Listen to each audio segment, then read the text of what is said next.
ఈ తెలంగాణ రాష్ట్రంలో గరీబ్ కళ్యాణ్ అన్న యోజన కింద పేదలకు బియ్యం ఇచ్చినందుకు దీక్ష చేస్తున్నా? కరోనా సమయంలో ఈ తెలంగాణ ప్రజలకు ఉచితంగా వ్యాక్సిన్ ఇచ్చినందుకు దీక్ష చేస్తున్నా? గ్రామీణ సడక్ యోజన కింద ఈ తెలంగాణ రాష్ట్రం గ్రామీణ ప్రాంతాలకు రోడ్లను శాంక్షన్ చేసేందుకు దీక్ష చేస్తున్నా? కిసాన్ సమ్మాన్ నిధి పని రైతుల అకౌంట్ లో పైసలు వేస్తున్నందుకు దీక్ష చేస్తున్నా? ఉజ్వల గ్యాస్ పేరు మీద ఉచితంగా గ్యాస్ కనెక్షన్ ఇచ్చినందుకు దీక్ష చేస్తున్నా? సిఆర్ఎఫ్ నిధులు ఇచ్చినందుకు దీక్ష చేస్తున్నా? గ్రామ పంచాయతీలో ప్రతి పైసా 14th ఫైనాన్స్ 15th ఫైనాన్స్ నిధులతోని గ్రామాలను అభివృద్ది చేసేందుకు నిధులు ఇస్తున్నా? వాళ్ళ కాంగ్రెస్ పార్టీకి సంబంధించిన సర్పంచ్లను గాని, ఎంపీటీసీలను గాని, వార్డు మెంబర్లను గాని, జెడ్పీటీసీలను గాని ఒక్కసారి అడిగితే గ్రామ పంచాయతీలకు నిధులు ఎవరిచ్చిర్రు, ఏ పార్టీ మోసం చేసింది, దాని గురించి వాళ్ళని అడిగి దీక్ష చేస్తే చాలా బాగుంటుంది. రోజ్గార్ మేళా పేరుతోని లక్షలాది మంది యువకులకు కేంద్ర ప్రభుత్వ ఉద్యోగాలు ఇచ్చినందుకు దీక్ష చేస్తారా? ఏ అవినీతి ఆరోపణ లేకుండా, ఏ అవినీతి మచ్చ లేకుండా 10 సంవత్సరాల పాటు ఈ దేశాన్ని పాలించినందుకు దీక్ష చేస్తారా? 370 ఆర్టికల్ ను కశ్మీర్ భారతదేశంలో అంతర్భాగం, ఒక్క గజం జాగ కూడా పాకిస్తాన్ ప్రేరిత సంస్థలు పాకిస్తాన్ దేశము కబ్జా చేసుకునే ప్రసక్తే లేదు. ఇన్ని సంవత్సరాలు ఈ దేశాన్ని పాలించిన కాంగ్రెస్ పార్టీ 370 ఆర్టికల్ ను రద్దు చేయలేకపోయింది. దాన్ని కూడా ఒక మతం కోణంతో చూసే ప్రయత్నం చేసింది. ఈ దేశాన్ని 4 ముక్కలు చేసి ఈ దేశాన్ని విభజించిన మూర్ఖత్వ పార్టీ కాంగ్రెస్ పార్టీ. కాబట్టి 370 ఆర్టికల్ ను రద్దు చేసినందుకు దీక్ష చేస్తారా? ట్రిపుల్ తలాక్ పేరుతోని ముస్లిం సమాజం యొక్క బతుకులు నాశనమవుతున్నాయి.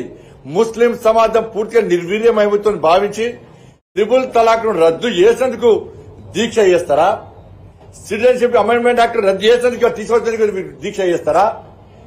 500 సంవత్సరాలుగా ఈ దేశంలోని హిందూ సమాజం రాముడు జన్మించిన స్థలంలో ఒక భవ్యమైన దివ్యమైన రామ మందిరాన్ని నిర్మించుకోవాలని చెప్పి ఎదురుచూస్తున్న తరుణంలో గౌరవ సుప్రీంకోర్టు తీర్పిచ్చిన వెంటనే ఈ దేశంలోని హిందువులందరినీ భాగస్వామ్యం చేసి హిందువుల దగ్గర నుంచి విరాళాలు సేకరించి హిందువుల కోరిక మేరకు హిందువుల చిరకాల వాంఛ అయిన రామ మందిరాన్ని నిర్మించి రాముల వారి ప్రాణ ప్రతిష్ఠ కార్యక్రమంలో ఈ దేశంలోని హిందువులందరినీ భాగస్వామ్యం చేసేందుకు దీక్ష చేస్తున్నారా?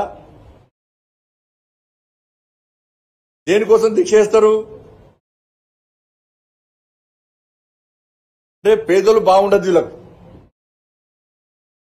రాజీవ్ గాంధీ గారే చెప్పారు కదా, కేంద్రం నుంచి ₹1 పంపితే పేదలకు రావడం వస్తే 10 పైసలు మిగులుతున్నాయి వాళ్ళకు. ఇవాళ జన్ధన్ అకౌంట్ ఓపెన్ చేసి, జన్ధన్ జీరో ఖాతాలు ఓపెన్ చేసి కేంద్ర ప్రభుత్వ సబ్సిడీ నేరుగా అకౌంట్లో వేస్తే వాళ్ళ పేదలకు అందుతున్నాయి. వాళ్ళ దానికోసం మీరు దీక్ష చేసేది మేం చెప్పలే, రాజీవ్ గాంధీ గారే చెప్పారు. ప్రపంచమంతా కూడా ది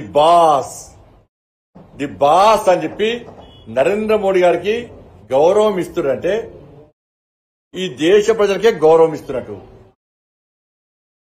దానికోసం దీక్ష చేస్తుర్రా? సర్జికల్ స్ట్రైక్ చేసేందుకు దీక్ష చేస్తుర్రా? G20 సదస్సును నిర్విఘ్నంగా గర్వంగా తలెత్తుకొని ప్రపంచమంతా ఇలా భారతదేశం వైపు చూస్తూ ఇలా ప్రతి భారతీయుడు తలెత్తుకొని తిరిగే విధంగా చేసేందుకు దీక్ష చేస్తుర్రా? దేనికోసం దీక్ష? ఎవరి కోసం దీక్ష? 10 సంవత్సరాలు బీఆర్ఎస్ పార్టీ తెలంగాణ రాష్ట్రాన్ని పీడిస్తే 5 లక్షల కోట్ల రూపాయలు అప్పులు చేసి రైతులను, యువకులను, మహిళలను, ఉద్యోగస్తులను, ఉపాధ్యాయులను, మీ జర్నలిస్టులను,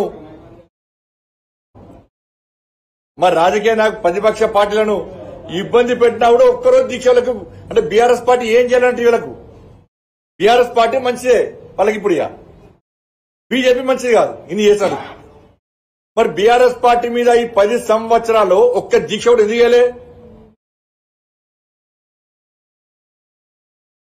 బీఆర్ఎస్ పార్టీ రైతు వ్యతిరేక విధానం నిరసనగా వీళ్ళు కొనుగోలు కేంద్రాలకు ఎందుకు తిరగాలి? ఇంటికో ఉద్యోగం ఇస్తున్న బీఆర్ఎస్ పార్టీకి వ్యతిరేకంగా ఇవ్వకపోవడం వలన నిరుద్యోగ మార్చిలో నిరుద్యోగుల తరపున యువత తరపున ఎందుకు కొట్లాలే? 317 జీవో పెడుతున్న ఉద్యోగుల ఉపాధ్యాయులను బీఆర్ఎస్ పార్టీ ప్రభుత్వం వేధిస్తే ఎందుకు దీక్షలు చేయలే? దళితులకు 3 ఎకరాలు ఇస్తాడు. బాబాసాహెబ్ అంబేద్కర్ ఇచ్చిన రాజ్యాంగాన్ని మారుస్తాడు.